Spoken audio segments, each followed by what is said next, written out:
सोमवार का दिन भगवान शिव को समर्पित है, इसलिए इस दिन भगवान शिव की पूजा और व्रत करने का महत्व और ज़्यादा बढ़ जाता है। यदि आप सोमवार के व्रत करते हैं तो आपको सोमवार व्रत कथा पढ़ना बेहद ज़रूरी है, क्योंकि इसके बिना आपका व्रत अधूरा माना जाता है। आइए जानते हैं सोमवार की व्रत कथा। एक बार किसी नगर में एक साहूकार था। उसके घर में धन की कोई कमी नहीं थी, लेकिन उसकी कोई संतान न होने के कारण वह बहुत दुखी था। संतान प्राप्ति के लिए वह हर सोमवार को व्रत रखता था और पूरी श्रद्धा के साथ शिव मंदिर जाकर भगवान शिव और माता पार्वती की पूजा करता था। उसकी भक्ति देखकर एक दिन माँ पार्वती प्रसन्न होकर भगवान शिव से साहूकार की मनोकामना पूर्ण करने का निवेदन किया। पार्वती जी के आग्रह पर भगवान शिव ने कहा कि हे पार्वती, इस संसार में हर प्राणी को उसके कर्मों का फल मिलता है और जिसके भाग्य में जो हो उसे भोगना ही पड़ता है। लेकिन पार्वती जी ने साहूकार की भक्ति देखकर उसकी मनोकामना पूर्ण करने की इच्छा व्यक्त की। माता पार्वती के आग्रह पर शिव जी ने साहूकार को पुत्र प्राप्ति का वरदान दिया, लेकिन उन्होंने बताया कि यह बालक 12 वर्ष तक ही जीवित रहेगा।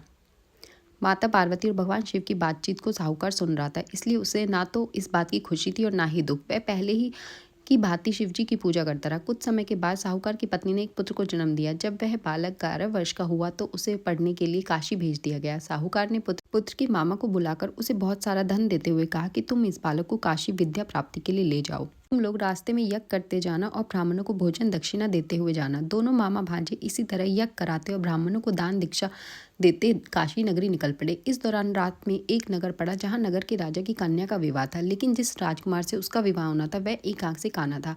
राजकुमार के पिता ने अपने पुत्र को काना होने की बात को छुपाने के लिए सोचा, क्यों ना उसके साहूकार के पुत्र को दूल्हा बनाकर राजकुमारी से विवाह करा दूं। विवाह के बाद इसको धन देकर विदा कर दूंगा और राजकुमारी को अपने घर ले जाऊंगा। लड़की को दूल्हे के वस्त्र पहनाकर राजकुमारी से विवाह करा दिया गया। साहूकार का पुत्र ईमानदार था, उसे यह बात सही नहीं लगी, इसलिए उसने अवसर पाकर राजकुमारी के दुपट्टे पर लिखा कि मैं तुम्हारा विवाह तो मेरे साथ हुआ है, लेकिन जिस राजकुमार के संग तुम्हें भेजा गया है वह एक आंख से काना है।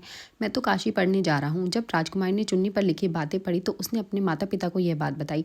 राजा ने अपनी पुत्री को विदा नहीं किया, फिर बारात वापस चली गई। दूसरी ओर साहूकार का लड़का और उसका मामा काशी पहुंचे और वहां जाकर उन्होंने यज्ञ किया। जिस दिन लड़का 12 साल का हुआ उस दिन भी यज्ञ का आयोजन था। लड़के ने अपने मामा से कहा कि मेरी तबीयत कुछ ठीक नहीं है। मामा ने कहा कि तुम अंदर जाकर आराम कर लो। जी के वरदान अनुसार कुछ ही देर में उस बालक के प्राण निकल गए। मृत भांजे को देख उसके मामा ने विलाप करना शुरू किया। संयोगवश उसी समय शिवजी और माता पार्वती उधर से गुजर रहे थे। माता पार्वती ने भोलेनाथ से कहा, स्वामी, मुझे इसके रोने के स्वर सहन नहीं हो पा रहा, आप इस व्यक्ति के कष्ट को अवश्य दूर करें।